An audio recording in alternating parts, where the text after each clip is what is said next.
ভৌতিক কথা পডকাস্টের আরও একটি নতুন এপিসোডে তোমাদের সকলকে স্বাগত। আজকে পডকাস্টে আমাদের সঙ্গে রয়েছে ঋতুপর্ণা। ঋতুপর্ণা তার নিজের জীবনের একটা এক্সপিরিয়েন্স শেয়ার করবে, তার সঙ্গে একটা মোটামুটি 57-58 বছর আগের একটা ঘটনা শেয়ার করবে। আজকের ঘটনায় কিছু ডিস্টার্বিং বিষয় আছে, তাই যারা এগুলো থেকে দূরে থাকতে চাও তারা দূরে থাকতে পারো, কারণ বাঁকুড়ার একটা হাসপাতাল আছে এবং সেই হাসপাতালের পার্টিকুলার একটা ওয়ার্ডে যদি কেউ কাজ করে তাহলে তার মিসক্যারেজ হয়ে যায়। এরকম একটা বিষয় নিয়ে আজকের ঘটনাটা হতে চলেছে। তো যাই হোক, তোমরা আর দেরি করো না, তোমরা চুপটি করে বসে পড়ো। তোমরা যদি এরকম পডকাস্টে ঘটনা শেয়ার করতে চাও তাহলে অবশ্যই আমাদের সাথে কন্ট্যাক্ট করতে পারো। আমাদের সাথে কন্ট্যাক্ট করা একদম ইজি। আমাদের হোয়াটসঅ্যাপ নাম্বার থেকে শুরু করে সমস্ত সোশ্যাল মিডিয়ার লিঙ্ক তোমরা ডেসক্রিপশন সেকশনে পেয়ে যাবে। তো আর দেরি কিসের, তোমরা কন্ট্যাক্ট করে নিও। চলো আর কথা বাড়াবো না, এবার আমরা শুরু করে দেব আজকের পডকাস্ট। হ্যালো ঋতুপর্ণা দি। হ্যাঁ ভাই বলো। হ্যাঁ গো, তোমার সাথে আমার যেটা আলোচনা হলো স্টোরি নিয়ে, যেটা সকালে আলোচনা হয়েছিল, তোমাদের রানীবাঁধের একটা ঘটনা তুমি বলবে আমাকে বলেছিলে, এবং তারপরেও যদি আমাদের সাথে সময় থাকে তাহলে আমরা ওই তুমি যে প্রফেশনে আছো নার্স, সেই নার্স নিয়ে তোমারই একটা নিজস্ব লাইফের অভিজ্ঞতা তুমি শেয়ার করবে, তাই তো? তাহলে তুমি প্রথমে ওই রানীবাঁধের ঘটনাটা দিয়ে স্টার্ট করতে চাইছো? হ্যাঁ হ্যাঁ ঠিক আছে, তাহলে তুমি ওটা থেকেই বলো। রানীবাঁধে রানীবাঁধে আমাদের গ্রামের বাড়ি, মানে রানীবাঁধের একটা প্রত্যন্ত গ্রামে আমাদের বাড়ি।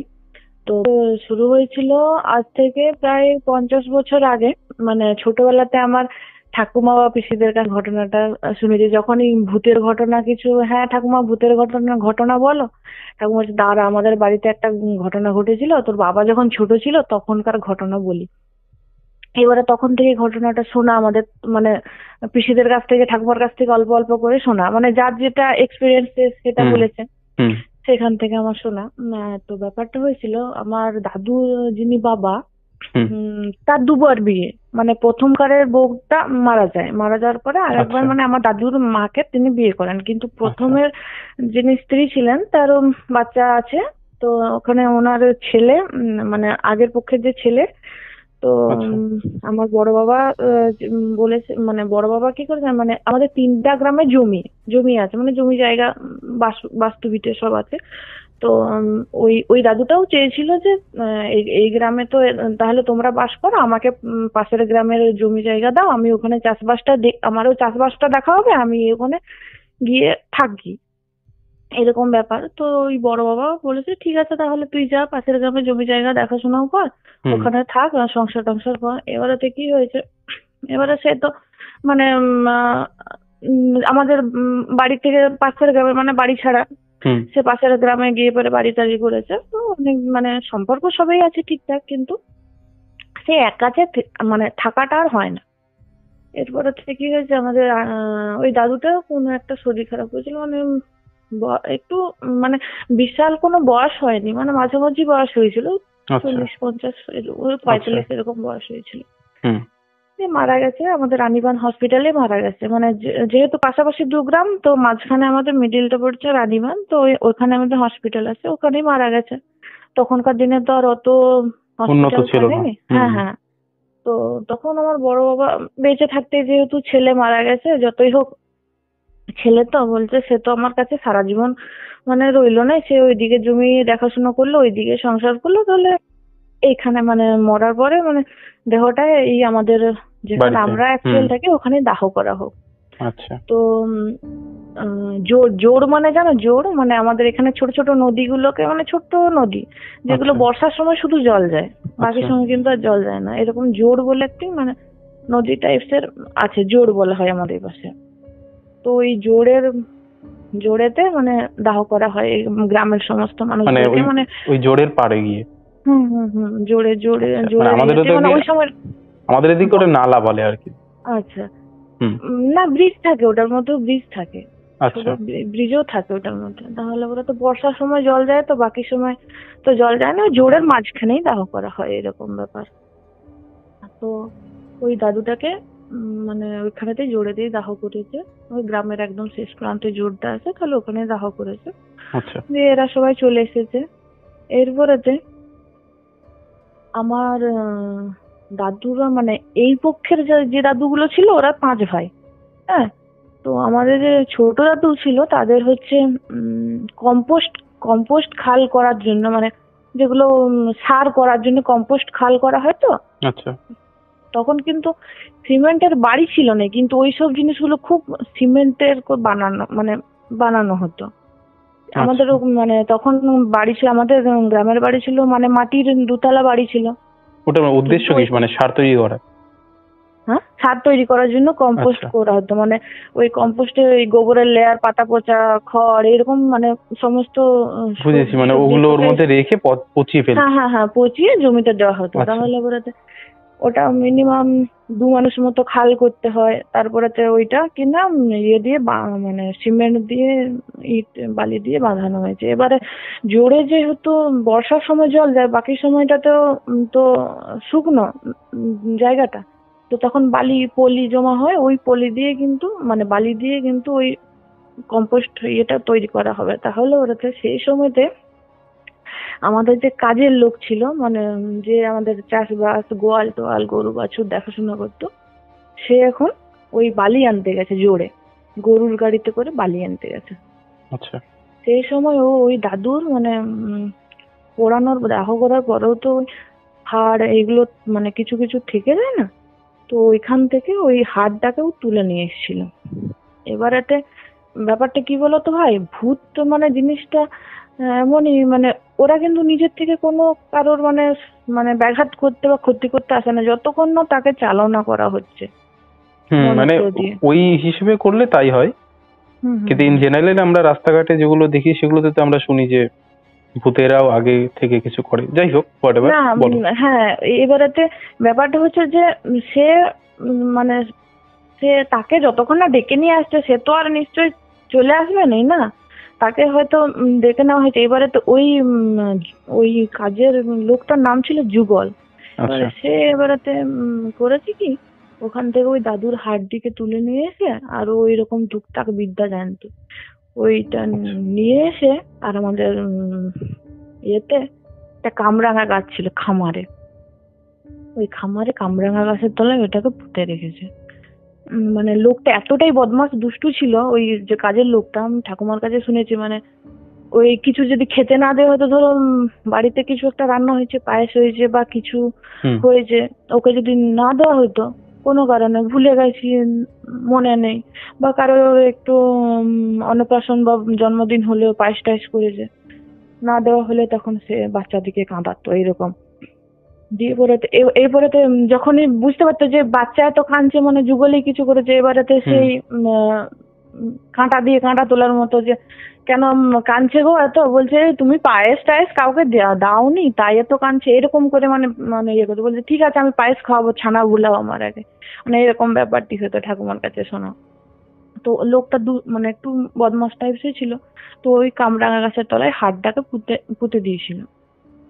এবার ওইটাকে মানে মন্ত্রপুত করে যেত। এবারে তো ওই জিনিসটি মানে অশান্তি শুরু করেছিল ঘরের মধ্যে। শুরুটা কিভাবে হয়েছিল, আমার ছোট ঠাকুমা আমাকে বলছে শুরুটা এভাবে হয়েছিল যে বড় বাবা, দাদু এরা সবাই বসে আছে দাওয়াতে, সন্ধ্যাবেলাতে পিঠা করছে, বউরা সব পিঠা করছে, মানে পাঁচ ভাইয়ের মধ্যে 4 ভাই এখানে থাকে ধরুন, ওরা সবাই পিঠা করছে। এবারে সবাই পিঠা খেতে বসেছে। এবারেতে কি হলো, পাথর পড়তে হইলো, ধুপ ধুপ করে পাথর ফেলছে। কে ফেলবে, এত রাত্রেবেলাতে কে ফেলবে পাথর? আচ্ছা, কোথায় ফেলছে? মানে ওই দাওয়াতে। আচ্ছা।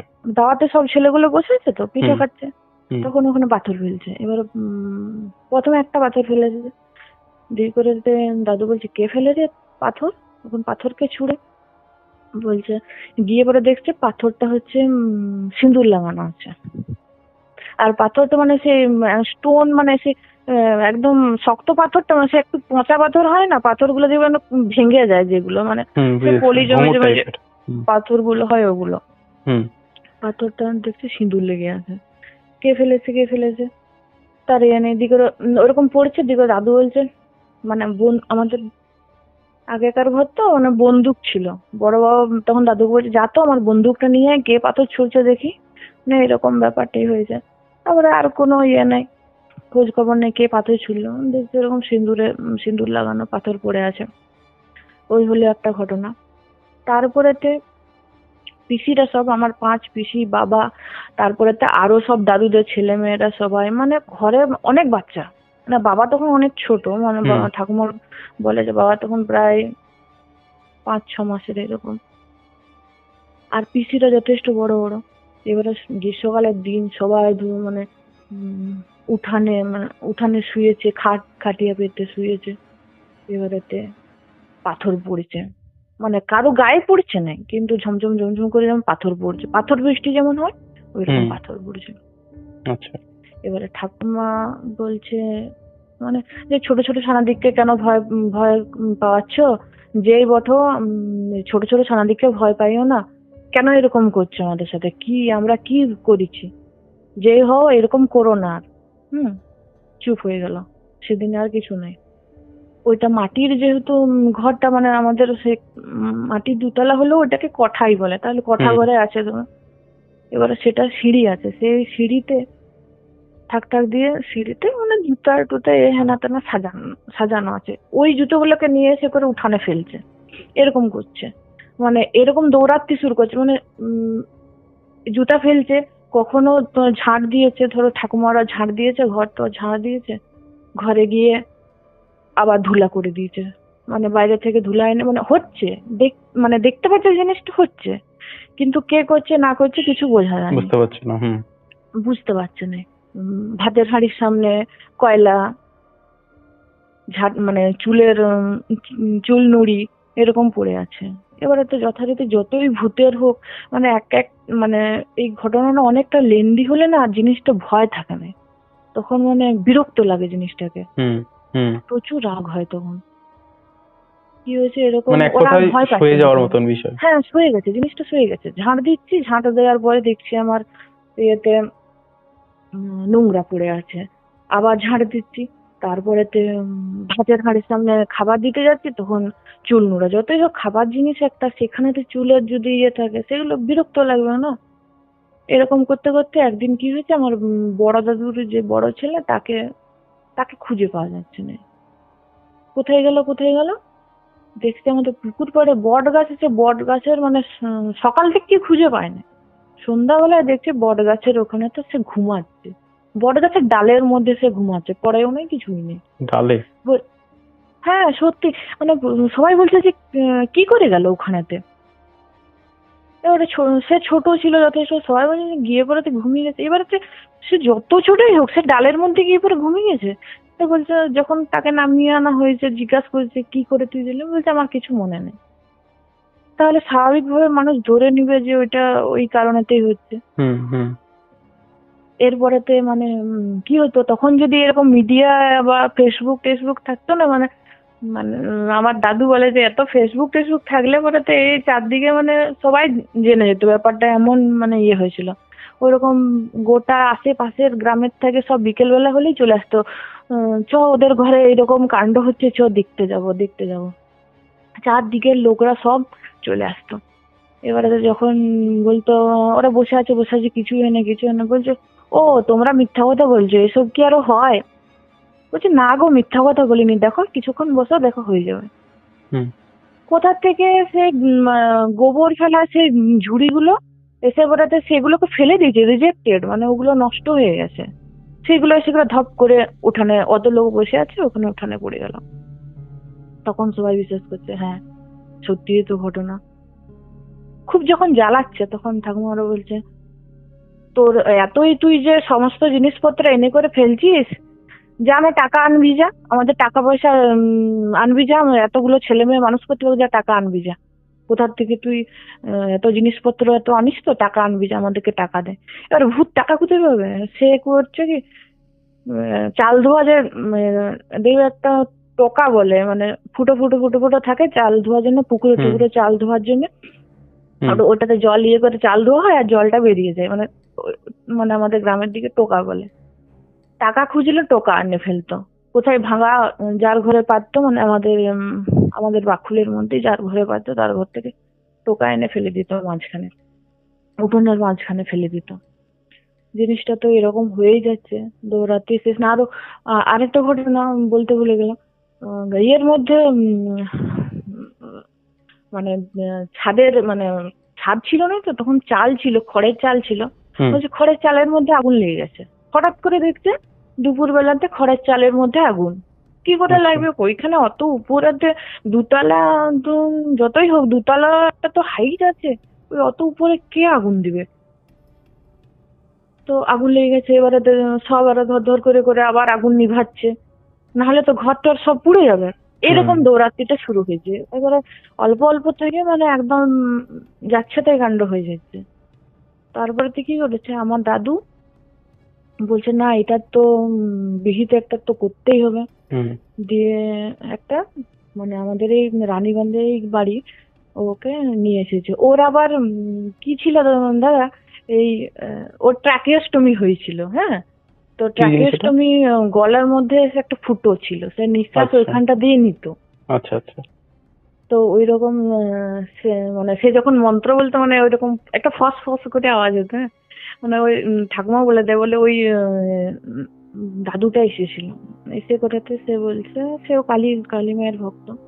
সে বলছে আমার একার পক্ষে, মানে সে খড়ি পেতে দেখেছে যে জিনিসটা কি আছে। বলছে এরকম একটা জিনিস, এরকম তোমাদের ঘরের এই ছেলেকে এরকম নিয়ে এসে চালানো হয়েছে। তো সে বলছে জিনিসটা কিন্তু আমার একার পক্ষে সম্ভব নয়। বলছে ঠিক আছে, তাহলে বলতে কি করা যায়। বলছে এই আমাদের একটু মানে অনেকটা দূরে, প্রায় 30-35 কিলোমিটার দূর, 40 কিলোমিটার দূর এরকম একটা জায়গা আছে এই পাশে, আমি নাম বলছি না। তো ওইখানেতে একজন তান্ত্রিক আছে, তাকে যদি নিয়ে আসো আমরা একসঙ্গে মানে যে কাজটা আমরা করতে পারবো। বলছি ঠিক আছে, তাহলে বেরোতে যাই। এবারে মানে তান্ত্রিকের কাছে যাওয়ার কথা উঠলে কিছু না কিছু বাধা। কারণ ওই যে আমাদের ওই ঘরের যে কাজের লোকটা ছিল যুগল, সে তো শুনছে, সে তো ঘটনাটা শুনছে যে ওর কাছে হবে, যেতে হবে তান্ত্রিকের কাছে, তাহলে বেরোতে কোনো না কোনো বাধা তো করতেই হবে। এবার সে আবার কাউকে অসুস্থ করে দিচ্ছে, কোনো বাচ্চাকে, ছোট বাচ্চাকে অসুস্থ করে দিচ্ছে বা কিছু এরকম হচ্ছে। তো একবার তাহলে গরুর, তখন তো আরো তো বাস যোগাযোগ অত ছিল না, গরুর গাড়ি করা হলো, মানে রেডি করা হলো যে যাবো বলে যাওয়ার জন্য। হ্যাঁ, গরুর গাড়ি করা হলো। আর কে কে চালিয়ে নিয়ে যাবে, সে যুগলে। এবারে তো গরুগুলোকে অসুস্থ করে ফেললো, তো আর কি করে যাব। তখন আমার দাদু আর বড় দাদু, মানে দাদুর বড় দাদা, তারা দুজন মিলে হেঁটে হেঁটে অতটা রাস্তা, প্রায় 40 কিলোমিটার রাস্তা হেঁটে হেঁটে এসেছিল কিনা ওই তান্ত্রিককে নিয়ে যাবে। কারণ না নিয়ে গেলে তো ঘরে তো মানে হয়ে যাচ্ছে। আর বেশি দিন থাকলে অনেকটা দিন ছিল, অনেকটা দিন এটা ঘটনাটা ঘটেছিল, প্রায় 1-1.5 বছর। তান্ত্রিক আনবো করে করে তো এই লেট হয়েই যাচ্ছে। বলছে আমরা হেঁটে যাব, হেঁটে এসেছিল অতটা রাস্তা, দিয়ে তান্ত্রিককে নিয়ে গেছে। ঠাকুমা বলছে দাদু যখন আসে, বলছে পা গুলো সেই ফাইলেরিয়ার গোদে যেমন ফুলে যায় ওই রকম ফুলে গেছে, অতটা রাস্তা মানুষগুলো হেঁটে হবে না। তো তবু ওই তান্ত্রিকটা এসেছে, এসে বেড়াতে আমাদের তুলসী থান আছে, ওই তুলসী থানে করেছে, খড়ি পেতেছে। খড়ি পেতে দেখেছে কোথায় আছে, দেখছে কামরাঙা গাছের তলায় আছে। এবারে খুঁড়েছে, তখন হাতটা সরে গেছে, মানে চলে গেছে হাতটা, ওইখানের মধ্যে আর নাই, অন্য জায়গায়। আবার খড়ি পেতেছে, খড়ি পাতার পরে দেখেছে যে এই জায়গায় আছে।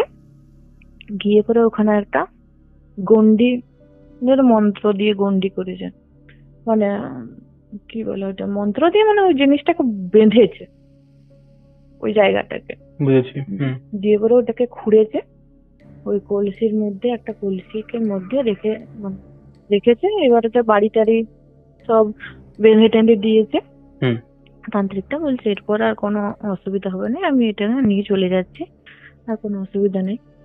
এরপরে তো আমার বড় ঠাকুমা বলছে সে তো বুঝলাম এত বছর ধরে তো সে তো আমাদেরকে ভুগালো, এবার সে চলে যাচ্ছে, এর প্রমাণ আমি কি করে পাবো? তান্ত্রিক বলছে ঠিক প্রমাণ পেয়ে যাবে, আমি চলে যাওয়ার পরে দেখবে কিছু না একটা প্রমাণ পাবে।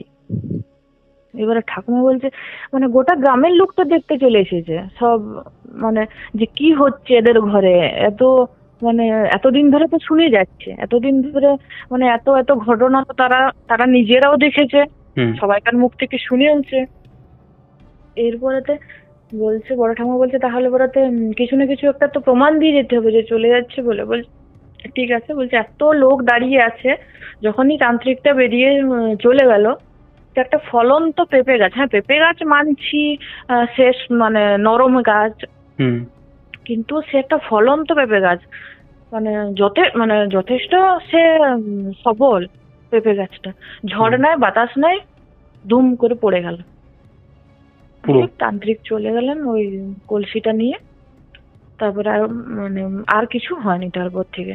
সেই কম্পোস্ট খাল তৈরি করা হয়েছে, সবই হয়েছে, এখন মানে সেই মাটির বাড়িও আর নেই, পুকুর আছে, বট গাছটা সেই আছে, জেঠুও অনেক বড় হয়ে গেছে, সবাই বড় হয়েছে।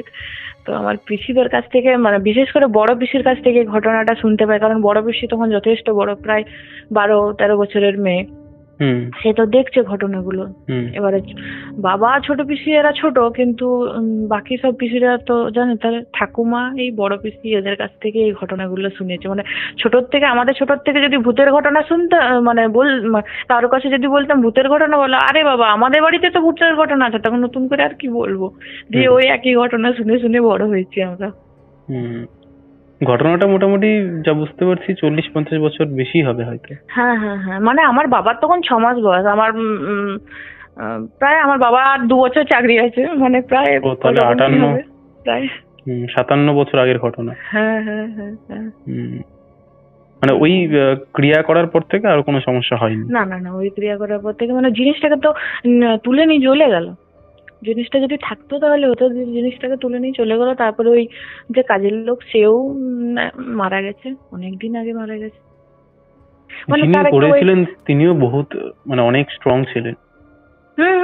তিনি মানে ওই স্ট্রং বলতে কি মানে ওই খারাপের দিক থেকে, ভালো কিছু করতে পারতো না, শুধু বাচ্চার দিকে কাঁদাতো, কিছু যদি না পেতো তখন তাকে নজর দিয়ে দিত, এরকম এরকম গুলো করতে পারতো। না আমি বলতে চাইছি যে ঠিক করালো আর কি, সেও যথেষ্ট স্ট্রং। হ্যাঁ, যিনি ঠিক করালেন ওরা দুজনে মিলে তো ঠিক করিয়েছিলেন। ওই যে রানীবাঁধের যে দাদুটা উনিও ছিলেন, আর এই বাইরে থেকে যে তান্ত্রিকটাকে আনা হয়েছিল তিনিও ছিলেন, দুজন ছিলেন ওনারা, দুজন মিলে।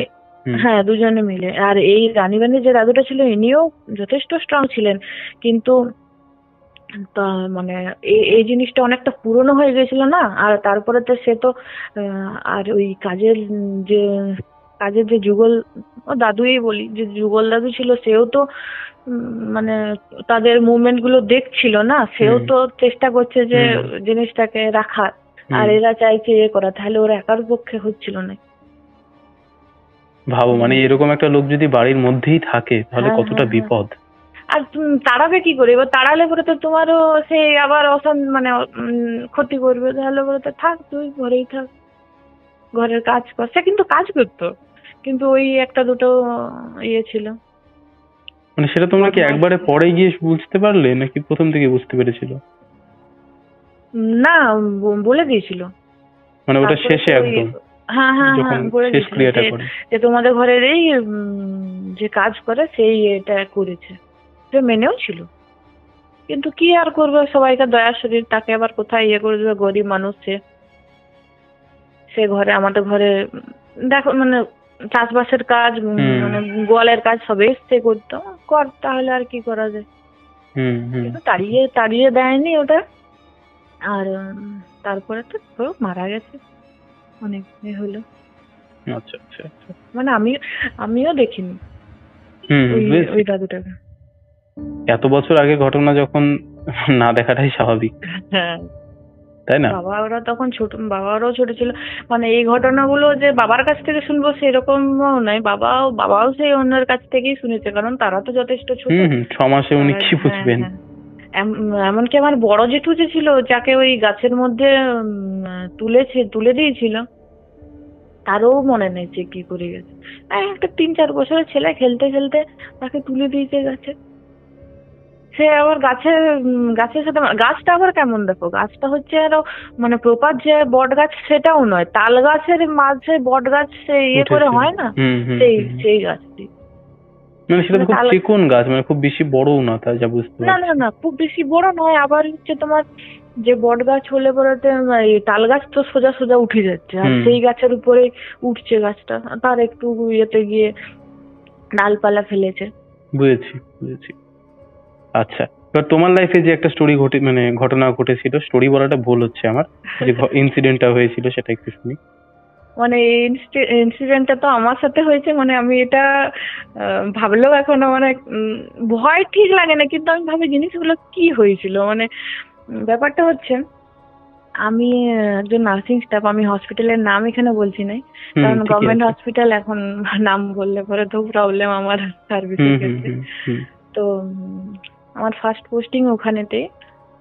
ব্যাপারটা হয়েছে দুবার কিন্তু ঘটনাটা মানে ওই একই ওয়ার্ডে আমার সাথে ঘটনাটা ঘটেছে। মানে আমাদের কি বলতো, আমাদের ওয়ার্ড কিন্তু চেঞ্জ সাধারণত অত তাড়াতাড়ি করে না, হুম। 2-3 বছর 4 বছর, কেউ কেউ 5-6 বছরও রয়ে যাচ্ছে এক একটা ওয়ার্ডে, এরকম আমাদের হুম, মানে ছোট ডিপেন্ড হসপিটাল তো, করে। হুম, রুরাল বুঝছি। হসপিটাল আমাদের। আচ্ছা আচ্ছা। তাহলে বলতে কি হয়েছে ইয়েতে করোনার সময়টাতে দেখতে পেশেন্ট একদম, হ্যাঁ করোনা পেশেন্ট বাদ দিয়ে এমনি পাবলিক মানে হসপিটালকে মানে ভয় পেত যে হুম হসপিটালে গেলেই আমাদের করোনা হয়ে যাবে। মানে সেই সময় হসপিটালে একদম মানে কম পেশেন্ট, মানে করোনার সময় যতটা পেশেন্ট, হুম করোনার আগেটাতে যতটা পেশেন্ট করোনার সময় একদমই কম। মানে কিছু আমাদের রুরাল হসপিটাল অল্প পেশেন্ট থাকে, মানে এক একটা ওয়ার্ডে বড় জোর 40টা 50টা এরকম পেশেন্ট থাকে। তো করোনার সময় মাঝে মধ্যে 10টা 15টা, কোনো কোনো দিন নীলও হয়ে গেছে, এরকম ব্যাপারটা হয়েছিল। মানে ওটা কি আগে সিএইচও ছিল? না না রুরাল হসপিটালে, মানে বিপিএসসি আচ্ছা ছিল, আচ্ছা আচ্ছা। হুম 100 বেডের হসপিটাল। তো হসপিটালটার আমি দিয়ে আমাদের হচ্ছে 3 তলা হসপিটাল, হ্যাঁ। ফার্স্ট ফ্লোরটাতে আছে এমার্জেন্সি আর এনআরসি, আর মিডিলটাতে আছে লেবার রুম আর ওটি, আর উপরে আছে একদম 3 তলাতে ফিমেল ওয়ার্ড আর মেল ওয়ার্ড, মানে মুখোমুখি, হ্যাঁ। তো এরকম জিনিসটা মানে ফিমেল ওয়ার্ডের মিররটা হচ্ছে কিন্তু মেল ওয়ার্ড, আচ্ছা আচ্ছা। মানে ফিমেল ওয়ার্ডে যা কিছু মেল ওয়ার্ডেও তাই, কিন্তু অপোজিট সাইডে। তো আমাদের ফিমেল ওয়ার্ডে কি দুটো বড় বড় হল ছিল, হুম মাঝখানে একটা প্যাসেজ। তো আর একটা হলে অ্যাডাল্ট মহিলাদেরকে রাখা হতো, আর একটা ওয়ার্ডে মানে পেডিয়াট্রিক ঠিক নয়, 10 বছর 10 বছরের নিচে বাচ্চাদেরকে রাখা হতো। কারণ বাচ্চা মানে ওই দুটো মানে ভাগ করে দিয়েছে, অ্যাডাল্ট আর হুম বাচ্চাদের। হুম আর ওই অ্যাডাল্ট দিকে একটু বেশি পেশেন্ট থাকে, বাচ্চার দিকটা একটু কমই থাকে। আর করোনার সময় তো একদমই কম হয়ে গেছিল বাচ্চার দিককে, তো সাধারণত মানে অ্যাডমিশন মানে মা বাবার ভয়েই আনতো, মানে একদম সিরিয়াস না হলে ওরাতে আনবে না এইরকম। হুম তো ওই পেডিয়াট্রিক দিকটাতে আমাদের নার্সিং স্টেশনটা আছে, ওখানেতে আমাদের টেবিল খাতা কাগজ ওষুধপত্র সব থাকে, প্লাস হচ্ছে একটা চেঞ্জিং রুম আছে ওখানে আমাদের, মানে প্লাইউড দিয়েই ইয়ে করা, দরজা ইয়ে করা, কারণ যেহেতু পুরো হসপিটালটা সিসিটিভি আছে, তো তাহলে হুম। ওরা তো ওটা প্লাইউড দিয়ে পুরোটা ইয়ে করা, কভার ওখানে করা। আমরা চেঞ্জ করি, হুম রেস্ট নিয়ে খাওয়া দাওয়া করি ওখানটাতে। তো নাইট ডিউটি আমার। ও আর মেল ফিমেলের মাঝখানে যে সিঁড়িটা আছে, হ্যাঁ, আচ্ছা সিঁড়িটার আচ্ছা। ডান দিকটাতে ফিমেল আর বাঁ দিকটাতে মেল, ওকে। হ্যাঁ। এবারেতে সেদিন আমার নাইট ডিউটি, আমি শীতকালটা ছিল সেই সময়টাতে, আমি 7টার সময় আমাদের হ্যান্ড ওভার হয়, 7টার সময় আমি হ্যান্ড ওভার নিয়েছি, ড্রেস চেঞ্জ করেছি চেঞ্জিং রুমে, টেবিলটাতে আমি বসেছি যে এবার খাতা টাতাগুলো সারি, তারপরে যাব পেশেন্টের দিকে। হুম আর পেডিয়াট্রিকে সেদিনে নীল, পেডিয়াট্রিকে একটা পেশেন্টও নেই, অ্যাডাল্টের দিকে 12-13টা পেশেন্ট আছে, 11টা পেশেন্ট আছে অ্যাডাল্টের আচ্ছা। দিকে। এবারে 11টা পেশেন্ট প্লাস হচ্ছে তাদের বাড়ির লোক মিলে জনাবিশ তো হবে কে, 25 জন তো হবে কে, কারণ এক একটা পেশেন্টের কাছে 2-3টে করে পার্টি থেকে যায়, হ্যাঁ। হুম আমি শুনতে পাচ্ছি কারণ মাঝখানে একটা প্যাসেজ আছে, তার ইয়েতেই হচ্ছে অ্যাডাল্টের ইয়েটা। তো আমি ওদের আওয়াজ শুনতে পাচ্ছি, আমি বসে আছি টেবিলে, চেয়ারে বসে আছি, খাতা খাতা সারছি। সামনে যে দেওয়ালটা তার উপরে সিসিটিভিও আছে। তো আমি এখানে বসে বসে কাজ করছি। হঠাৎ করে আমি তখন আমার লিখছি, ডান দিকে আমার মানে মোবাইলটা আছে, তাহলে মোবাইলটাতে দেখলাম যে 12:15 এই 7:15 বাজছে। ঠিক আছে, এবারে লিখতে লিখতে হঠাৎ করে আমি একটা খুব সুন্দর সুগন্ধ পেলাম। মানে হঠাৎ করে পুরো ইয়েটা, পুরো ওয়ার্ডটা আমার সুগন্ধে ভরে গেল। হ্যাঁ, সুগন্ধে ভরে গেল।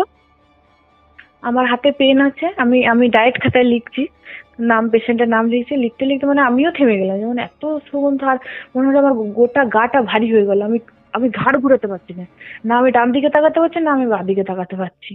কিন্তু আমার হাতটা, মানে ডান হাতের কাছেই ফোনটা ছিল, তো মানে আমি মানে এতটাই ভারী হয়ে গেলো, আমি কিছু মানে কোনো দিকে কিছু করতে পারছি না, কিন্তু দেখতে পাচ্ছি তো আমি সব কিছুই। আমি হাতের কাছে, মানে ডান হাতের কাছেই ফোনটা ছিল। আমি ওটাতে জাস্ট আমার অপোজিট ওয়ার্ডে, মেল ওয়ার্ডে যে দিদি আছে সমাধি, যে সমাধিকে ফোন করছি। সমাধিও এবারে তো কি হচ্ছে, সেই সময় ওর ফোনটাও নট রিচেবল, মানে ওর ফোনটাও লাগছে না আমার, এমন অবস্থা। ওর ফোনও লাগছে না দেখে আমি এবারে কি করব? আমি ওইরকম অবস্থাতেই বসে আছি। ওইরকম অবস্থাতে আমি কোনো কথা বলা কি, আমি ফোন করলেও তো আমি তাকে পাচ্ছি না যে তুমি এসো, আমি এখানেতে এমনি মানে মানে সেই প্যারালাইজড মতো হয়ে গেছি, কোনো কিছু করতে পারছি না। হঠাৎ করে সিঁড়ি দিয়ে মানে আমি বুঝতে পারছি কেউ আসছে, মানে আমাদের ডায়েটে দাদা যিনি ছিলেন, মানে এবারে তো ডিনার দিবে পেশেন্টদেরকে, সে এবারে তো দৌড়ে দৌড়ে আসছে সিঁড়ি দিয়ে। এসে পড়াতে আমার ওয়ার্ডের দরজাটা যেই খুলেছে, সেই মানে চারদিকে জিনিসটা আমি দেখছি থেমে গেল। আমি ওরকম ভাবেই বসে আছি। সে এসে বলছে, দিদি কি হয়েছে, কেন কি আপনার কি শরীর খারাপ করছে, কি হয়েছে আপনার, এরকম মানে ইয়ে করে করছেন কেন? আমি বলছি আমার কিছুই হয়নি, কিন্তু আমি মানে কিছু কাজ করতে পারছি না। আমার এরকম এরকম মনে হলো যে চারদিকটা এরকম গন্ধে ভরে গেল, আর আমি ইয়ে করতে পারছি না, সমাধিকেও ফোন করতে পারছি না। বলছে ঠিক আছে, আপনি ইয়ে করে বসুন, কিছু কোনো অসুবিধা নেই, একটু রিল্যাক্স হন। জল টল খেলাম দিয়ে পরেতে, তারপরে তো ফোনটা করেছি সমাধিকে। আমি বলছি এরকম এরকম ব্যাপার, তুমি এসো, মানে তখন ফোনটা লেগেছে। এবারে সে তাড়াতাড়ি এসেছে, এসে করে দেখছে যে না ঠিকই আছি। আমি যখন ওই দাদাটা দরজাটা খুলেছে, যখন সমস্ত কিছু আবার স্টেবল হয়ে গেল, বন্ধ টন্ধ চলে গেল, আমিও মানে ঘাড়টা ঘুরাতে পারছি, দেখছি তখন বাজছে 7:20। 5 মিনিট টাইমটা ছিল, 5 মিনিট। চারদিকে নিস্তব্ধ হয়ে গেছিল।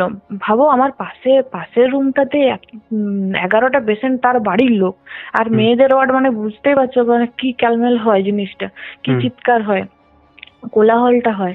তারা চুপ, তাদের একটা কথাও আমি শুনতে পাচ্ছি না আমার কানটাতে। আমার কি এমন হয়ে গেল? এতদিন ধরে আমি ডিউটি করছি, আমি কোনোদিন আমার এরকম হয়নি। হঠাৎ করে মনে হলো সমস্ত কিছু বন্ধ হয়ে গেছে, সমস্ত কথাবার্তা বন্ধ হয়ে গেছে, সবকিছু বন্ধ হয়ে গেছে। ওই শুধু একটাই ঘ্রাণ আমি পাচ্ছি, আর কিছু মানে একটা অনুভব করতে পারছি যে আমি চারপাশে কেউ ঘুরে বেড়াচ্ছি। তারপরে দাদাটা যে এসেছে তেমনি সমস্ত কিছু ঠিক হয়ে গেল। তারপরে আবার আমি সমাধিকে ফোন করলাম, সে এলো।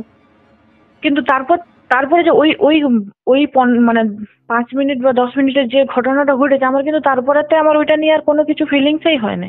কারণ জানি আমাকে ডিউটি করতে হবে, আমি তো এরকম কখনোই হয়নি। কিন্তু ওই মুহূর্তে আমার মনে হচ্ছে কি যেন রাজ্যের ভয় আমার মধ্যে ঢুকে গেছে, আর সবকিছু চুপচাপ হয়ে গেছে। আমি যেমন মানে স্থির হয়ে গেছি, মাথা কাজ করছে না, মাথা কাজ করছে না কোনো। আমার একটা জিনিস আমি যে ডাউট লাগছে যে আমার পাশের ওয়ার্ডে এতগুলো পেশেন্ট, আবার ওই দাদাটা যখনই মানে এসেছে তখনই কিন্তু আবার ওই আওয়াজ শুনতে পাচ্ছি, ওরা চিৎকার করছে, মানে গল্প করছে নিজেদের মধ্যে। পেশেন্ট হলেও তারা তো গল্প করবে নিজেদের মধ্যে, তারা গল্প করছে, তাদের সে কোলাহল একটা আমি শুনতে পাচ্ছি।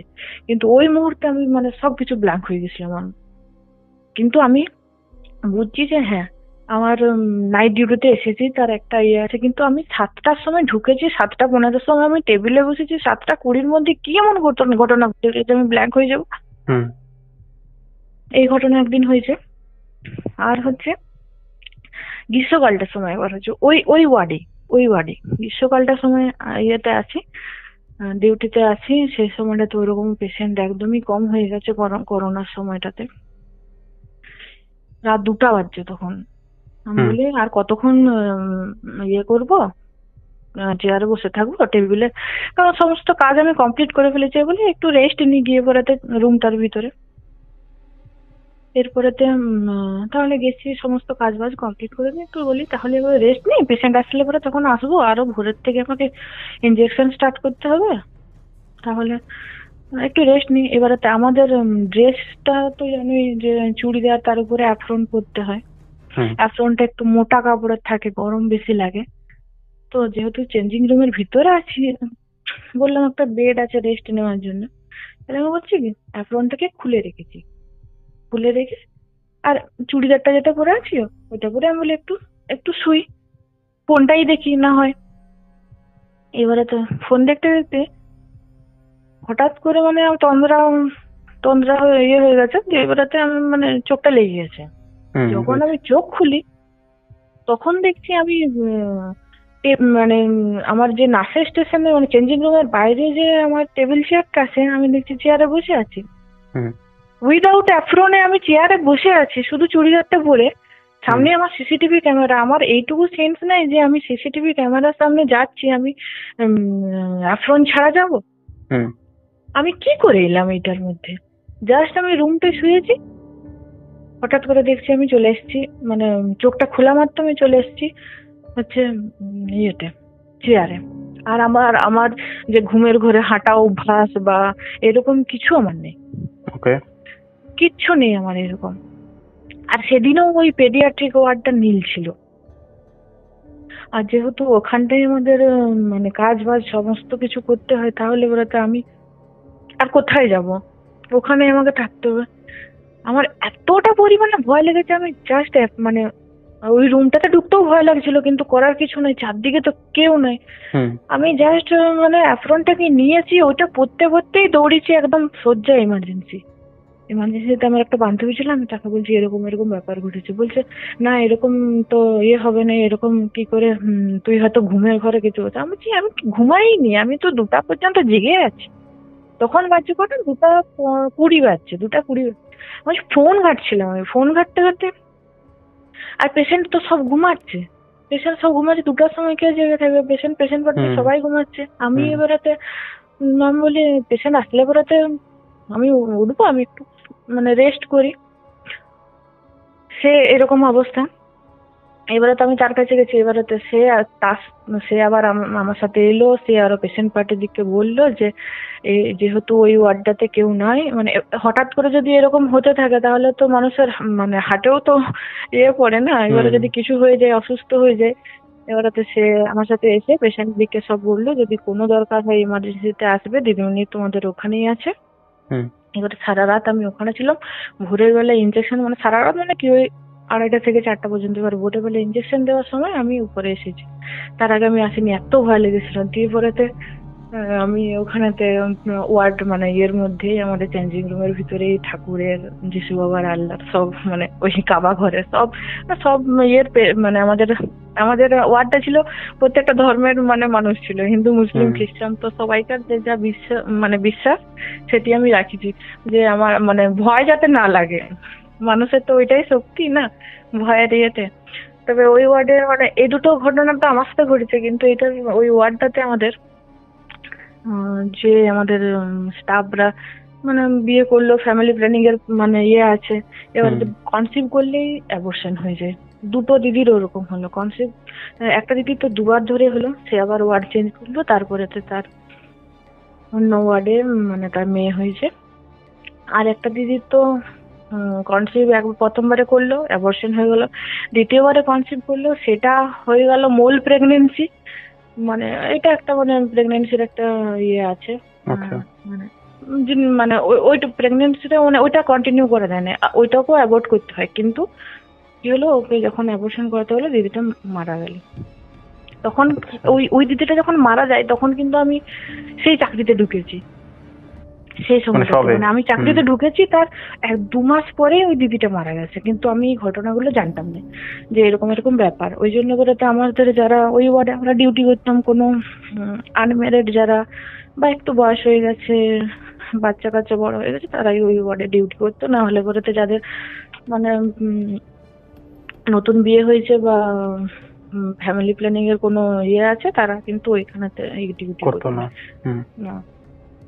ওই ওয়ার্ড মানে ওই ইয়ে ছেড়ে আমি চলে এসেছি। তারপরে তো আমি অন্য হসপিটালে চলে এসেছি, কিন্তু ওই হসপিটালে মানে ওই সময়টাতে আমার মানে ভীষণ মানে ইয়ে ডিউটি, হয়েছিল। তুমি বললে ডিউটি করতো না, মানে ডিউটি করতো না বলতে কি, মানে আমার অন্য ওয়ার্ডে করতো? হ্যাঁ হ্যাঁ হ্যাঁ, অন্য ওয়ার্ডে করতো। আচ্ছা।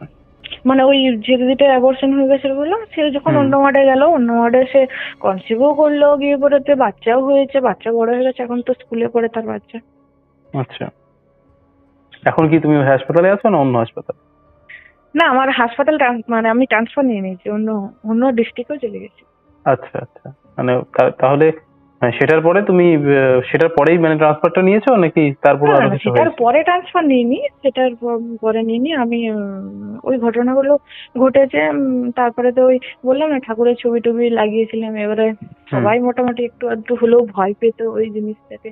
মানে কেউ শেয়ার করতো না, আমিও যেমন জিনিসটাকে অতটা শেয়ার করিনি। ওই সমাধি বললাম, সেই ডিউটি পার্টনারের সাথে শেয়ার করতাম, মানে পাশের ওয়ার্ডের যে পার্টনার থাকতো, ডিউটি পার্টনার, নাইট পার্টনার, তার সাথে শেয়ার করতাম, কিন্তু ওইভাবে কাউকে মানে বলা হয়নি। সে এবারে তো এই ঘটনাগুলো যদি আমি ঘরে এসে করে তো হাজবেন্ডকে বলি, সে বলবে যে ডিউটি যেতে হবে তুমি না। ভয় পেয়েছো, তুমি মানে নাইট করে স্ট্রেস হয়েছে, সেই জন্য করেতে তুমি মানে ভয় পেয়েছো। এবার কেউ বিশ্বাস করবে না, হাসবে। এই জন্য করে আমি যার সাথে ঘটে সেই বুঝে জিনিসটা কি হয়, তোমরা কেউ বুঝতে পারবে না। কারণ ওই মুহূর্তে আমি মানে আমি যেটা ওই চেঞ্জিং রুমের ভিতরে আমি দেখছি যে আমি এতে বাইরে চলে এসেছি, রুম থেকে বাইরে চলে এসেছি উইদাউট অ্যাপ্রনে। আমি বসে আছি, যখন আমার চোখটা খুলছে আমি দেখছি আমি বসে আছি 15 মিনিটের মধ্যে। কি করে সম্ভব এগুলো?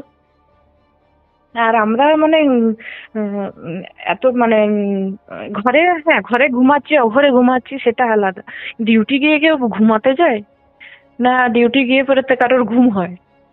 মানে একটা যদি আমরা ভিতরের রুমটাতেও থাকি, কোনো মানে একটু ধরে শুয়েও আছি, তাও যদি পেশেন্ট, যেহেতু না এটা বড় হসপিটালের ক্ষেত্রে সম্ভব নয়, বড় হসপিটালে, কিন্তু আমাদের হসপিটালে অল্প পেশেন্ট আছে। আরো সেই সময়টা করোনার সময়টাতে পেশেন্ট নাই বললে চলে, নীল। বললাম তো ওই পেডিয়াট্রিক ওয়ার্ড নীল। তাহলে কি করবে তুমি? কি সারা রাত মানে সেই 7টা থেকে সকাল 7টা পর্যন্ত তুমি মানে ওই কোনো কাজ ছাড়া তুমি বসে থাকবে? একটু আধটু তো মানুষের রেস্টের দরকার। তো সেটার জন্য সেটা মানে জাস্ট আমি কি আমি বুঝতে পারছি না যে জিনিসটা আমি সেই সময় ফোন ঘাটছিলাম, ফোন ঘাটতে ঘাটতে আমার চোখটাও বন্ধ হয়েছে, আর আমি যখন চোখ খুলছি আমি দেখছি আমি টেবিলে আছি। কি করে কে ডেকে নিয়ে গেল বা কি করে হলো আমার কিচ্ছু মনে নেই। মানে ওইটুকু সময়টা তুমি পুরো ব্ল্যাঙ্ক হয়ে গেছো? হ্যাঁ হ্যাঁ, ওইটুকু সময়টা আমার কোনো মানে স্মৃতিতে নেই, আর কিচ্ছু নেই। আমি না হলে বলতে দৌড়ে দৌড়ে আপনারটা নিয়ে আমি একদম শয্যা ইয়েতে 3তলাতে, এই সরি 3তলা থেকে পুরো এমার্জেন্সিতে নিচে গ্রাউন্ড ফ্লোরে শয্যা চলে গেছি। কি কি নিঃশ্বাসে ছুটেছি আমি সেটাও জানি, মানে একদমে ছুটে গেছি। ঠিক করে ওখানেতে আমার যে কলিগ আছে তাকে ডাকছি যে এরকম এরকম ব্যাপার, আমার কিন্তু খুব ভয় করছে। আচ্ছা, সে আবার আমার সাথে গেল, দেখলো যে এরকম এরকম মানে দেখছে কোনো ইয়ে নাই, পেশেন্ট নাই ওই ওয়ার্ডে। আমি চেঞ্জিং রুমটা খোলা আছে, টেবিলে ইয়ে আছে, মানে সিসিটিভি ওখানেতে সামনে আসে, কিন্তু আমি সিসিটিভি দেখার সাহস পাইনি। তাহলে সিসিটিভি দেখতে হলে আবার অফিসে গিয়ে এত অ্যাপ্লিকেশন দেয়া দিয়ে আমি থাক, আর যা হয়েছে হয়েছে। পেশেন্ট থাকলে না হয় দাদিকে বললে দেখিয়ে দিত, কিন্তু ওই মানে আমার সাহসে গুলাইনি। কি হয়েছে সেখান থেকে আবার কি ইস্যু এসে দাঁড়ায়? হ্যাঁ হ্যাঁ হ্যাঁ, এবারেতে বলবে যে তোমরা কেন চেঞ্জিং রুমের ভিতরে ছিলে, এসে নানা রকম অনেক কাণ্ড হবে, তার চেয়ে দরকার নেই, থাক। ওকে, আচ্ছা, এই ওই যে হাসপাতালের কথা বলছো সেটা কি মানে কলকাতার মধ্যেই, তাই তো? না না না না, কলকাতা নয়, আমার একদম বাঁকুড়া ডিস্ট্রিক্ট। আচ্ছা, বাঁকুড়া ডিস্ট্রিক্টে। ওকে, বাঁকুড়া ডিস্ট্রিক্ট। ওকে ওকে ওকে। রুরাল হসপিটাল, মানে বড় বুঝেছি। হসপিটাল নয়, 100 বেডেড হসপিটাল। ওকে ওকে, বুঝেছি। মানে টোটাল হসপিটালটা 100 বেডেড, তার মধ্যে 4টা ward, male female, labour room, emergency. Okay okay okay okay, বুঝেছি। তাহলে দিদি শেষ করছি নাকি? হ্যাঁ হ্যাঁ হ্যাঁ হ্যাঁ হ্যাঁ, ওকে ওকে, থ্যাংক ইউ। ঠিক আছে, থ্যাংক ইউ। আর একটা কথা বলে রাখি, হ্যাঁ হ্যাঁ, বলো বলো। মানে এই যে আমি যে ডিউটি যাই এখান থেকে, মানে আমার 25 কিলোমিটার দূরে আমার হসপিটাল, আমি বাসে যাতায়াত করি। আমি তোমার ঘটনা আমার চলতে থাকে, আমার বাসের যে একটা যে কি বলবো, যে জার্নিটা আমার এটা বোঝায় না। আমি তোমার ঘটনায় মানে কানে হেডফোন সবসময় আমার আছে, ঘটনা চলছে। মানে আমি তোমাকে এখন যদি আমার প্লে লিস্টটা খুলে দেখাই, শুধু আমি ডাউনলোড করে নিয়েছি সব ঘটনা, আচ্ছা আচ্ছা, সব তোমার ঘটনা, ভর্তি কথা। মানে আমার সত্যি বলছি, আমার মানে একা থাকি তো, বাচ্চা ছোট, যখন মানে হয়, আমি কানে হেডফোন নিয়ে সব কাজ করছি, বাসে যাচ্ছি কানে হেডফোন নিয়ে, আসছি কানে হেডফোন নিয়ে। আচ্ছা। এবার বর 2 দিন বাদে সন্দেহ করে যে তোমার কানে হেডফোন থাকে কেন সারাদিন। কালকে রাত্রিবেলা একটা ঘটনা এসেছে, 3 নম্বর ঘটনাটা যেটা কালকে এপিসোডের, তো সেটা মানে খুবই খুবই ভয়ঙ্কর একটা ঘটনা, রেল লাইনকে কেন্দ্র করে। শুনতে আচ্ছা, পারো? আমি শুনবো, কারণ আমি মানে ওইভাবে আমি শুনতে পারি না, আমি ডাউনলোড করে নিই সমস্ত ঘটনা, তারপরে তো আমি শুনি। মানে যে এই ঘটনাটা আজকে আসছে, এরপরে তো আমাকে মানে শুনতে হবে, আমি ওইরকম মানে সময় হয়ে ওঠে না, আমি ডাউনলোড করে নিই, তারপরে শুনতে থাকি। ঠিক আছে, থ্যাংক ইউ। হ্যাঁ ঠিক আছে, ওকে গো, ওকে ওকে, ঠিক আছে। তো এই ছিল আজকের পডকাস্ট। আশা করছি তোমাদের ভালো লেগেছে। কেমন লেগেছে তোমরা অবশ্যই সেটা কমেন্ট করে জানিয়ে দাও। তোমাদের মধ্যে এখনও যারা এই পরিবারে যুক্ত হওনি তারা যুক্ত হয়ে যাও। লাইক কমেন্ট শেয়ার না করে থাকলে তাড়াতাড়ি করে দাও। চলো আজকের মতন এখানেই শেষ করছি। আবার দেখা হবে নতুন কোনো ঘটনা নিয়ে।